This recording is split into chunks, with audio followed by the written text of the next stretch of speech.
Hey guys, welcome to Objective 1.2, Manage Multithreading. Today's objectives are synchronizing resources and canceling long-running tasks. Alright, so what does it mean to synchronize our resources? Okay, so when we work with multi-threading applications, and with the last objective, which was 1.1, we saw how easy it was to really build multi-threaded applications using the task parallel library or using and creating tasks. So when we do multi-threading applications and we use shared data, or if we have resources, we need to make sure that they're synchronized. And that means that we don't want our multi-threads or many threads accessing the same shared data, because unpredictable things can happen, right? Like one thread could be trying to access the data from it while another one is changing the data. And that, like I said, that causes unpredicted or unpredictable data. So there are many ways that we can prevent this from happening and fix this. But the first thing I'm going to show you is an example of what can happen when we don't synchronize our resources, or when we have multi-threaded applications and we don't, or we allow them to access the same shared data at any time they want. So that's the first example. It's going to be listing 1-35, accessing shared data in a multi-threaded application. So pretty much what the application is going to do is going to have our main thread, and then we're going to make a task on another thread, I guess. Both threads are going to be having a for loop that's going to be counting from 0 to, I don't know, like a million, I think. And as they count, one of the for loops will be incrementing a local variable, and the other one will be decrementing it. So we have two threads that are accessing the same shared resources. One's increasing it, and one is decreasing it. Now, you would think in reality, because one increased it completely, that the other one should completely decrease it, and the value of it should become 0 because I went up by the same amount that I went down. Now, if you were doing this sequentially without any other threads, that would be the case. But because we're using a multi-threaded application, and these for loops or threads are accessing this data at the same time, hypothetically, we get very unpredictable outcomes.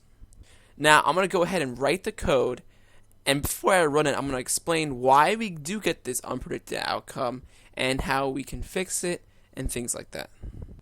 Okay, so let's just start by creating our local data. This is going to be an integer called n, and we'll set it equal to 0.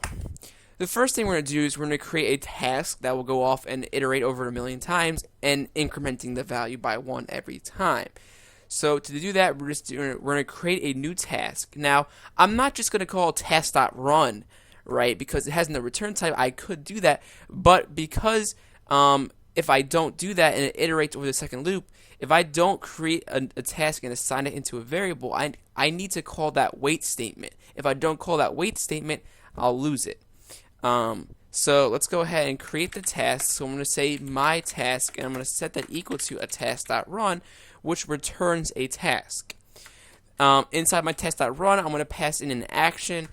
I'm going to create a lambda expression for my action. And inside of this, I'm just going to create a basic for loop that's going to, I can't type. Why can I never type? Okay. It's going to go over 1,000,000 times. And every time it does it, I will increase. And every time the loop iterates, we're going to increase n by 1, so we'll go n++.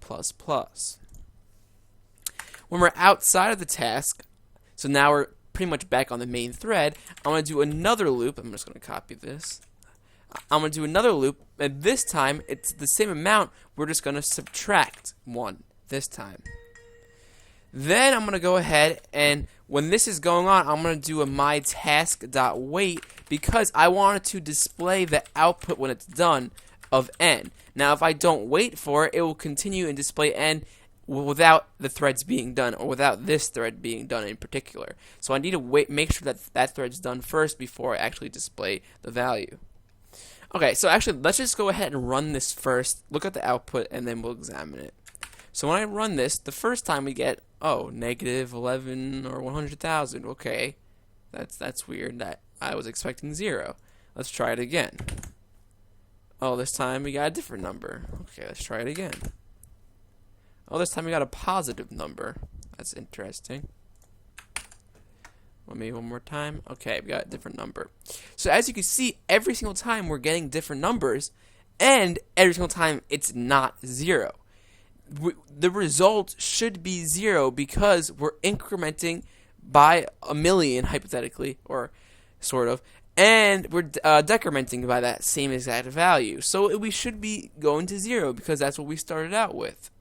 Okay, so the reason why we're getting this unpredictable data is because the plus plus operator and the minus minus operators are considered to do non-atomic operations. And first, before you know what non-atomic means, you have to know what atomic means. So an atomic operation is an operation that can't be interrupted by other threads. So whatever threads start that operation, an atomic operation can't be interrupted. So if it's doing something, it can't be interrupted at all. It may be halfway through it. It can't. That can't happen with an atomic operation. So because these plus plus and minus minus are not atomic, they can be interrupted. Now you may be saying, okay, just because it gets interrupted, why are we getting this weird data? And the reason is because the plus plus and minus minus operators are a little interesting. These are not just writing operators, right? They're not just writing a value. They're reading and writing. So n plus plus is actually equivalent to write, or at least what the compiler has to worry about. It's equivalent to n equals n plus 1. So these are equivalent lines of code, and the compiler is using this one, right? The compiler goes in. Now, with this line of code, it has two parts of it. It has a read and a write. So it has n equals n, so it's reading the data, and then it goes n plus 1, and then assigns it. So that's the write. So it does a read and a write. Now, because of the two-portion operation, it has two steps involved in it. An external thread, or another thread, because this is non-atomic, another thread can interrupt this while it's in the middle of doing this operation. So let's say, hypothetically, if we switch both of these, let's go ahead and switch them both and say n equals n minus 1. Let's say this one is in the process of reading the value, right? It just said, it read the value of n, and it hasn't assigned it yet. The other thread could have done its assignment the moment after this one read it, or something like that. Any different pattern like that is why we are getting that unpredictable data, right? It's because something happens while it's halfway through the process of doing it, which causes it to be unpredictable. If it could guarantee that this would go up by 1 before it went down by 1, then we'd have no problems. But because it's non-atomic, this could be halfway going up by 1, and this one could have fully went down by 1 and just messed it all up. So that's the problem. So I'll go ahead and switch this back to n++.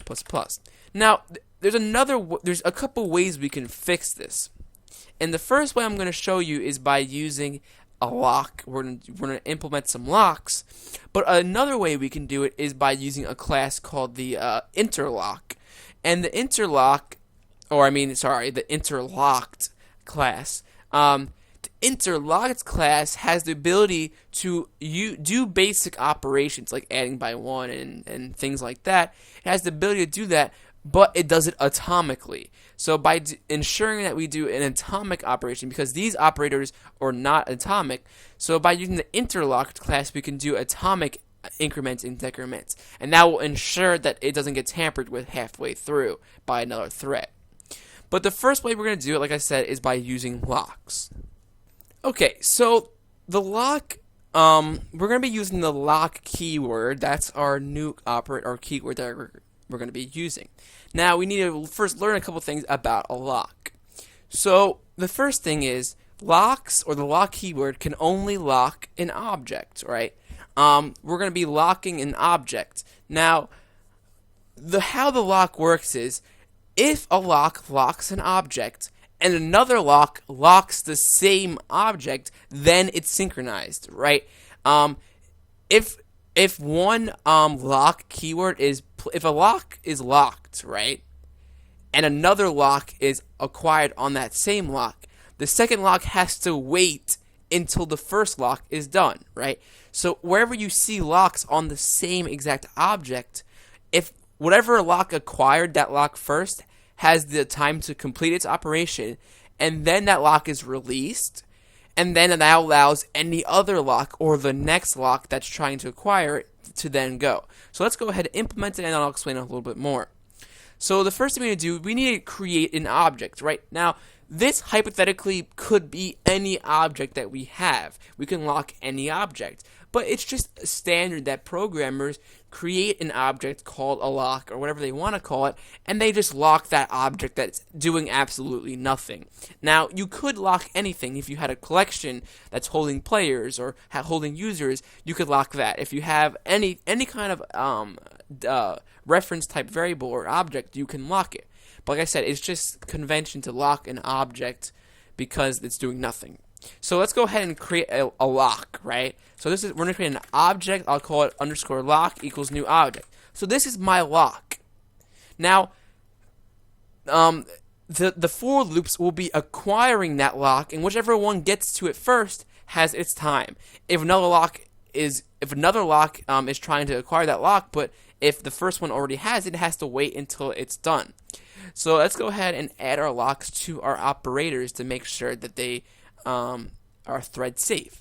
So let's go ahead and say lock underscore lock, and we'll put our code that we want to lock. So we locked the n++, and now let's go ahead and lock the n minus minus as well. So notice how I'm locking on the same object, right? If I locked a different object for one of these, then nothing would happen because they're acquiring locks for different objects. This only works because they're acquiring the lock on the same object, which causes one to wait for the others to finish. So now we locked our two. So now we're positive that once this lock acquires and this one's waiting, this one will fully have its chance to increment before this one has a chance to decrement. So we can ensure that they're fully going up by 1 and fully going down by 1. So now when we run it, we will see 0 for the output of n every single time. So as you can see, it says 0. Now this just as if we did just two normal for loops back to back. This is the same thing as a sequential for loop back to back, even though we're using two different threads. So we're using multi-threaded programming here, but we're using locks to make sure we're making sure we synchronize our resources with these locks. So yeah, I'll run it again just to prove you that it's always going to be 0. Okay, so now that we know how to use the basics of locks, I want to give you guys a warning that there is a problem when we start using locks in maybe a bunch of areas and we don't really make sure we're watching it properly. So the problem is that can arise when using locks is a concept called a deadlock. A deadlock is pretty much a lock, or is a situation that happens where both threads are waiting on each other because they both are locked out of their code, you can say. If you get a deadlock, each thread is going to be waiting on each other, causing them to not do anything in the program, hold still. And I want to demonstrate an example of how we can use a deadlock. Now, the example that I'm going to be using, it obviously is just trying to emphasize how a deadlock can happen.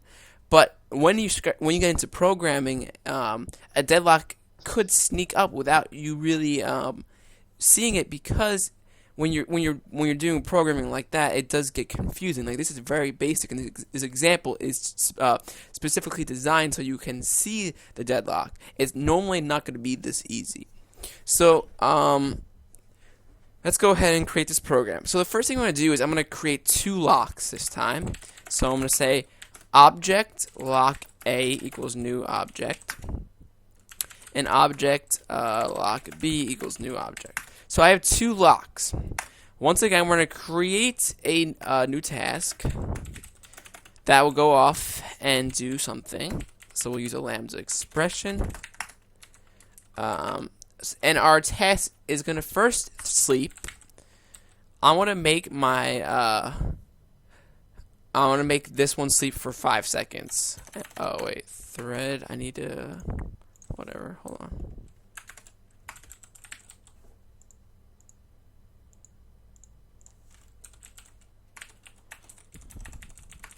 So I'm gonna make it sleep for 5 seconds. Before I make it sleep, actually I forgot something. I'm gonna first acquire a lock, the first lock. So I'm gonna say lock A, and don't worry, I'll explain this all here in a second. So I'm gonna acquire the first lock. Inside of that first lock, I'm gonna sleep inside of here. Inside of that, I'm gonna acquire another lock. This will be for our lock B. Now, inside of this lock B, I'm gonna write out to the console saying that I locked A and B in that order. Now, on the main thread, let's go ahead and do another series of locking. Okay, so we'll go ahead and outside of it, so this is going to be on its own thread. On this, we're going to do another lock. We're going to first, this time, lock B first. Some of you may be saying, okay, I see the problem coming already. This time, I'm going to sleep for only a second, and I'll explain why I do this. And if you do follow the book, I am following the book if you don't know, and inside the book, in this listing 3-1-37, in the book, how they set it up at first, there could potentially be a problem depending on what computer you or how you run it. So if you do the example directly from the book without using doing it a different way than I'm doing it, you may come across a problem where it doesn't actually deadlock, and I'll explain why it didn't happen. But first, let's continue. So I'm going to add another thread.sleep for 1,000 here, which is 1 second, and then I'm going to lock the first lock, which is lock A. So you can see we have a set of reverse locks here, which could lead to a deadlock. I'll explain how.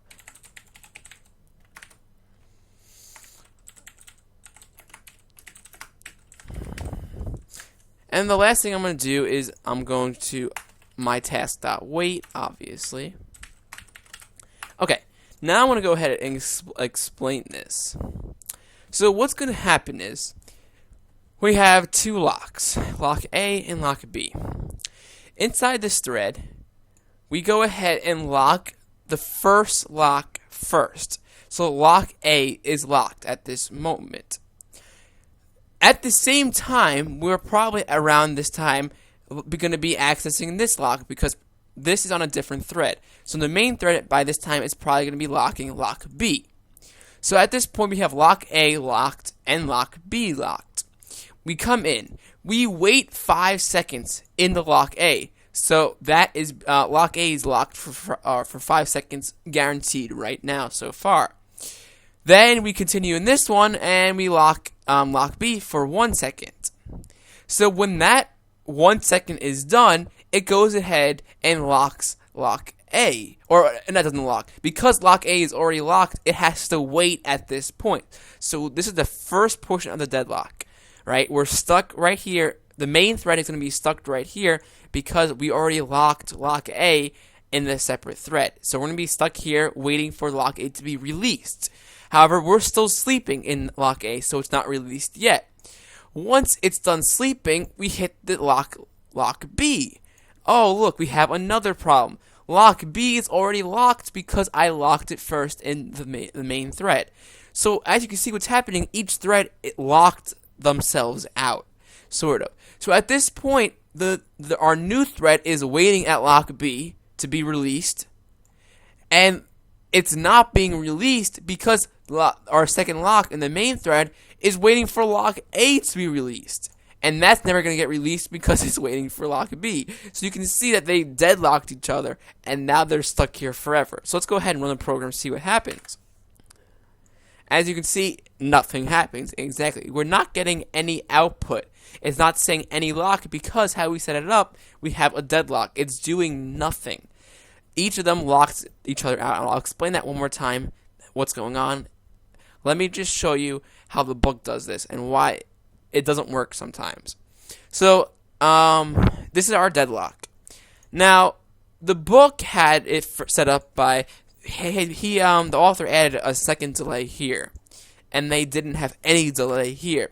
So when I go ahead and run the program, what happens? Look, I'm getting my output.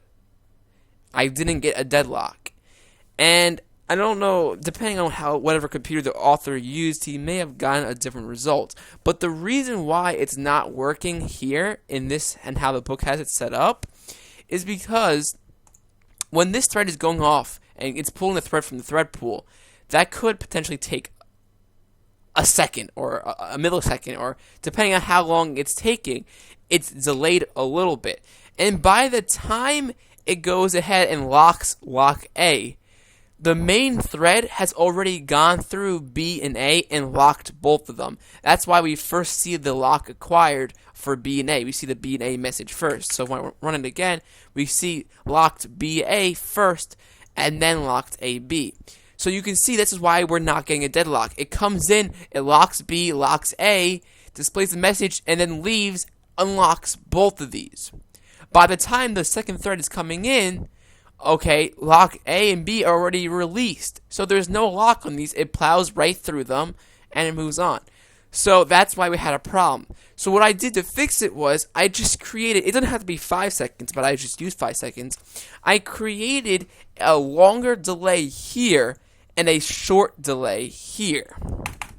So the reason why I put this short delay here is because by putting in that delay of 1 second after lock B is. So lock B is acquired first, and then I put this short delay. The reason I do that is I give the time, I give the CPU or whatever some time to create the thread and acquire the lock on lock A. So by the time that this sleep is done sleeping, lock A would be locked by this separate thread. So that's the reason why I put these two different. Now, it doesn't have to be 5 seconds. It could be, let's say, 2 seconds. Let's try that and see if that works. And as you can see, that works. It just has to be a different amount of time. Actually, let's go ahead and try 1 second. Let's see what happens.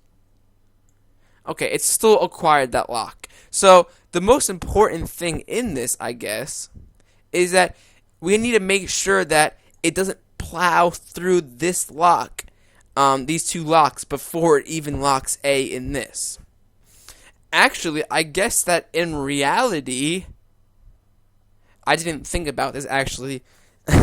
when I was doing the examples, I saw that it didn't work, so I came up with a solution real fast before I started recording, and I didn't even realize that I really don't even need the author. I don't know what's going on in his example, but I don't even really need a lock here. If you really think about it, I can delete this lock. I mean, what am I saying? I don't even need this sleep right here. I can go ahead and delete that. The reason why I don't need that is the only thing I have to do is ensure that lock B is locked. I have to make sure that lock B is locked before I go in and start the new task. And we need to make sure that the thread didn't, or we need to make sure that the main thread didn't lock A before it gets into here. So we need to make sure what the pattern needs to look like to help demonstrate this deadlock. It has to lock B, then it has to lock A, and then we're all set up for our pattern. So the author had the sleep here. It didn't actually work because, like I said, it plowed through the two locks before it even created that new thread.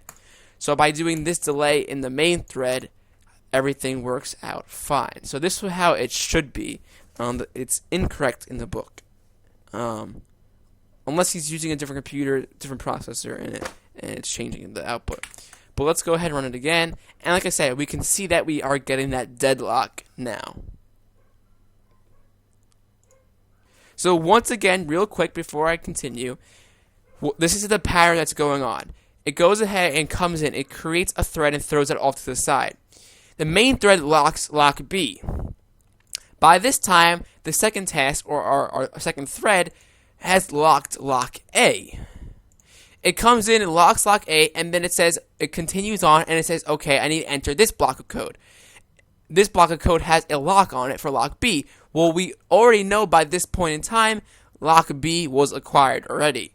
So this thread is going to be waiting here, and it's going to be frozen here until this lock is unlocked. By this time, we came in, we slept a second, and then we say acquire lock unlock A. Well, this main thread at this time already has locked lock A. So then this thread, or the main thread, will be waiting at this lock. So each thread is waiting at the lock entrance to these console statements, and they're stuck there because it's a deadlock.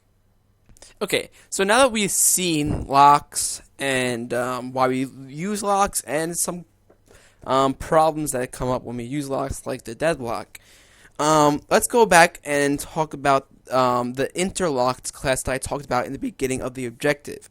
I told you that in the first listing that we were doing that program that was incrementing and decrementing by a million or whatever, and we were getting that weird output. I told you the reason that we were getting that output is because the plus plus and minus minus operators were not atomic, and by not being atomic, they can be interrupted halfway through their process, and we can get some, or not being atomic actually means that they can be interrupted by another thread.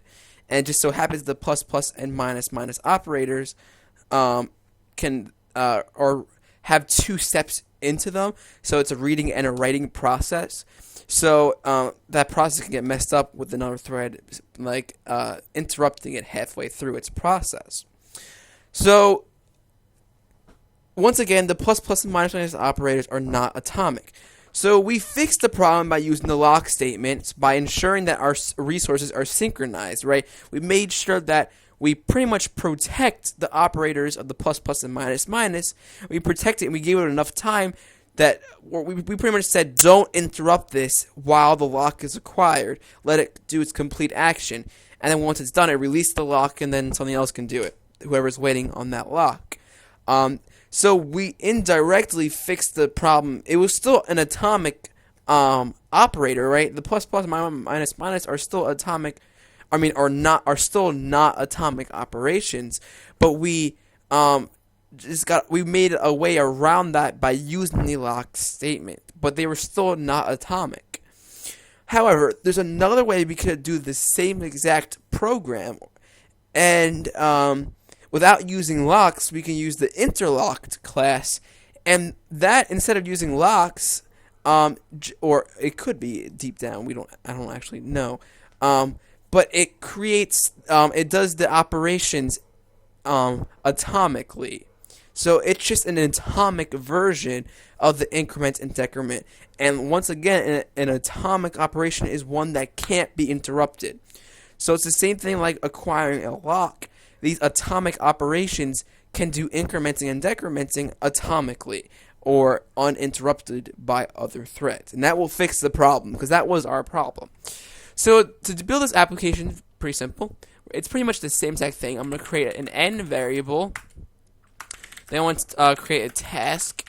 Not new task. Task.run. Lambda expression. By the way, these two objectives, I've been using lambda expressions a lot, just because it's easier than going out and creating a whole other function, and it's easier than using anonymous methods. But in a couple of objectives in the exam course, because these videos are for taking the exam 70-483 test, and inside this course it goes over the lambda expressions, anonymous methods, and delegates events, all that stuff. So it goes over that. So I'll be doing videos on those, but it just so happens that the author decides to go over threading a lot first, and that uses a lot of lambda expressions before they actually taught lambda expressions. So it's kind of out of order, but I will do them, I promise. So if you are a little bit confused with this, maybe wait till the other ones come out, watch those, and then come back to these. Because I am trying to cover almost all the topics in this book, and the book covers all the topics for the exam. So I'm trying to cover them all. I have to skip some just because of time purposes. But if you are reading the book and you want to see those topics that I did skip, you can just request it in the comments or message me, and I will, by sure, all means go back and do separate videos for those topics that you want, because I want people to look at these videos, and I don't want people to just study from these videos for the test, although you could do that. I want people that are using the book to use these videos as an aid if they don't understand something from the book. That's my goal is here, is that. So if you want topics, request them and I will do it. Hopefully you guys do use these videos and do good on the test. I'm going to be also doing I plan on doing these new series of videos where you guys can request a book, or request a book, and depending on whether I like it or not, I'll do what I'm doing for this book. I'll go through the entire book, re-explaining what the author says in my words, because I went through this learning process of reading, and I know that it can be challenging. So I will re-put it all in my words for you guys to understand it more easily. So you guys can request books and comments, and I'll go out and buy the books or whatever, and I'll go through the books, explaining it all maybe in a way that's better for you than reading. So that's my goal with these new books. I just so happened to start out with this book because it goes over the exam, and I think it's important that people go out and get certified by Microsoft. So that's why I want to do this. Anyway, that was a little sidetracked, but okay. Let's go back to what we were doing. Okay, so inside of our test, we're doing that first program again. I'm sure you guys all forgot what we were doing. So inside of my test, I'm going to create that loop that's going to go over 1,000,000 times, incrementing it. So int I equals 0, as long as I is less than, let's do 1, 2, 3, 4, 5, 6. Wow. 1, 2, 3, 4, 5, 6. Okay. I plus plus. I can't type. I don't know why. So this time, instead of using the n++, which, like I said, is not atomic, we're going to use the atomic interlocked class, which has an increment function. So I'll go interlocked dot increment. This is the function that increments it by 1. And once again, if you're a new programmer, I will have videos on this. I do cover this actually in a fundamental C# video already. So if you're new to programming, you might be confused what I'm about to do, but pretty much we need to, because this increment function is changing the value of our variable, which is a value type variable, it's going to be changing the value of that. We need to pass it by reference so it actually makes the changes, because if you pass by value into a function, it makes a copy. So if you all know this, sorry for re-saying it, but we need to pass by reference, so we'll pass it by reference, passing n in. So that's our first task right there. Now let's go ahead and, on the main thread, let's go ahead and do the same loop. Let me copy this.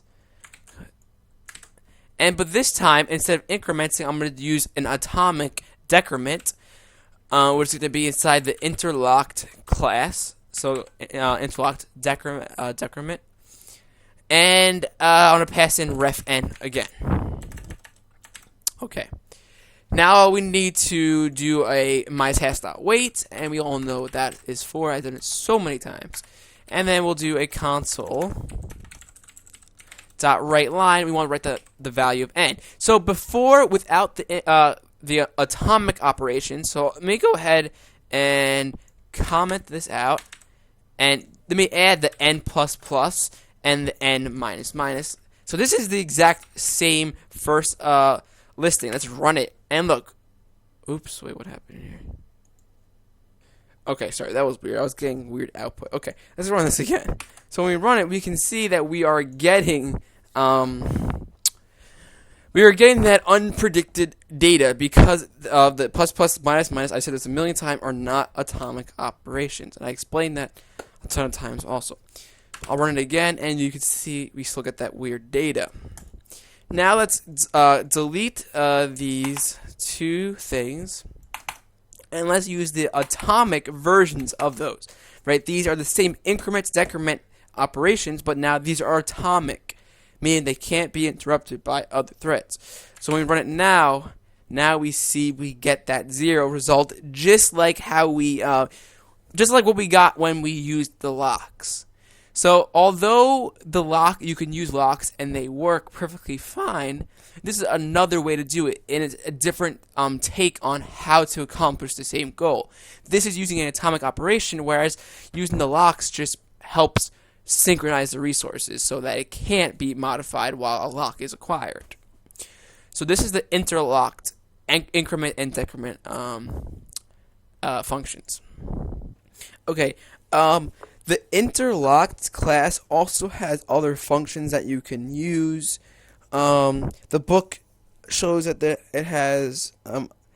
It goes over a listing, listing 1-41 that shows comparing and exchanging as a non-atomic operation. So it shows you what can happen if we use non-atomic operations to try to swap values and assign values to things. So it shows you that there's two functions you can use, exchange and compare exchange, that ensure atomic operation to exchange values. It's not that. I mean, it's very, very basic, and it's listing 1-41. I'm not going to go over it here because if you understand the atomic increment and decrement functions, it's the same exact thing. They're just ways to exchange or assign values atomically, right? These things are just for atomic operations. Okay, so now that we've talked about synchronizing resources through the many ways that we did go over, and we talked about the problems that can arise, which are deadlocked, now we're going to switch over for the rest of the objective, and we're going to switch to handling and dealing with cancellation of tasks. So we dealt with cancellation of threads, like the pure thread class, in the last video. So in this video, now we're going to talk about cancellation of tasks. So the first listing is going to be a basic cancellation that just cancels it and forgets about it. So what we're going to do is we're going to build a program that just creates another thread, and on that thread it writes to the console for an infinite loop displaying an asterisk, and it sleeps a second every time it displays it. So when we cancel the thread or the task, it will stop displaying that asterisk. So let's go ahead. We need to create two variables. The first is going to be a cancellation token source, and this will be the source that we use to actually do the cancellation. So let's go ahead and create a cancellation token source, and I'll call it cancellation token source, and we're going to instantiate it. The next variable we need is a cancellation token, and that token is going to be used, which will signal to the task that we are canceling it. So we'll create that cancellation token. I'll call it token, and we're going to assign it equal to the cancellation token source's token. So now that's all set up. Now let's go ahead and create a task. So say task my task equals task.run lambda expression body. Now, one thing to note, we don't have to in this example, but let's go ahead. We're going to pass in our, as you can see, the task.run requires a cancellation token, or takes one as a parameter, so we'll go ahead and pass our token into the run function as well. Inside the body, however, of the task, we're going to go ahead and make a while loop that will make our thing write forever. And inside this, we're going to say while not, sorry, I'm daydreaming, while not token is cancellation requested. So we're saying while the cancellation requested is not. So while no cancellation is requested. There we go. While that's going on, we're going to write to the console our asterisk, and then we'll thread.sleep for a second every time. Okay. Next, what we're going to do is, after our task, we're going to create a way that we can cancel a task. Since this is a console application, there's not much we can do besides, the most basic thing is just to hit the enter key. So we'll do console.writeLine. We'll say press enter to stop the task. And then we'll do console.readLine. This will wait here until enter is pressed. Once enter is pressed, then we'll do cancellation token source dot cancel, and that will cancel our task, which gets sent in and is cancellation requested, gets set to true. Now that we've done that, let's create one that will cancel the program. So we'll do console.writeLine, press enter to end the program, and then console.readLine. There we go. And that's it. Let's go ahead and run the program. So we can see our task going on forever in the while loop. It says press enter to stop the task. I'm going to go ahead and hit enter, and boom. The task is stopped. We don't see any output anymore. And now we press enter to end the program. If we hit that, it goes ahead and crashes or closes the program. As you can see, whenever it says press any key to continue, that means it's closed. If I run it in debug mode, we'll get a more realistic of closing. So you can see it's going on forever. I hit enter, it stops the task. Press enter to end the program, and boom, it closes. Okay, so this is listing 4-2 using a cancellation token to cancel a task. Okay, so now that we talked about cancellation of tasks, let's go ahead and talk about how we can notify the caller or how we can notify outside users that the task was canceled. Now, there are a couple ways we can do this. The book shows a couple ways as well. The first way it shows, interestingly enough, it shows it using the exception method. And by using the exception method, I mean, that's okay, that's all good. However, the book doesn't even go over exceptions until a couple objectives after this one. So, I don't know. I think they could have ordered this book created by Microsoft Press. They could have ordered it better on the things that they went over. So yeah, it uses the exception method, and if you don't know what exceptions are, you have to wait until I make the exception video for this book, and then you can watch that and then come back to this. I don't know, whatever, it's kind of weird. Okay, so we're going to actually keep the same program from the S listing, and we're just going to modify it a little bit to add things to help us notify. So the first thing we're going to add is, after our while loop inside of our task, we need to, so when the task is canceled right here, and it comes in, it says this to true, so then this statement becomes false, and it stops running this, then it will exit this, so then we need to do a function called token dot, throw if cancellation requested. So as it breaks out of this loop, it will throw an exception if we requested a cancellation, which we did. So this will actually throw the exception, which is what we want. So by throwing this exception, we can notify the users that the exception or the task was canceled. But since we throw an exception, we have to catch that exception.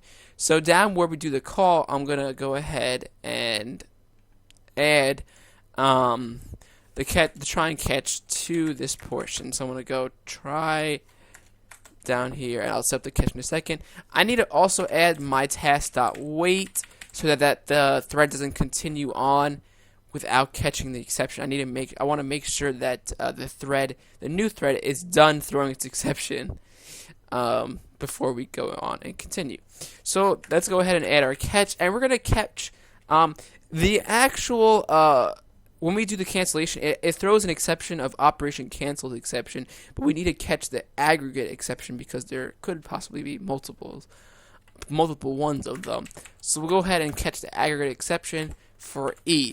However, we do know that the first exception that is thrown is the operation canceled exception. That's what we want.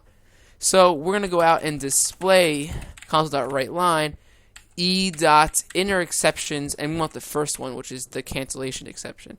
And we're just going to display the message that is displayed. So that's it.